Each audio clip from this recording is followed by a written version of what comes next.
And then you need to cut this needle back.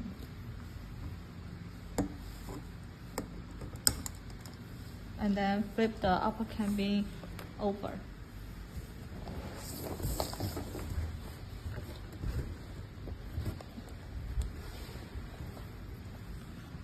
Now you need to remove the screws of the cover.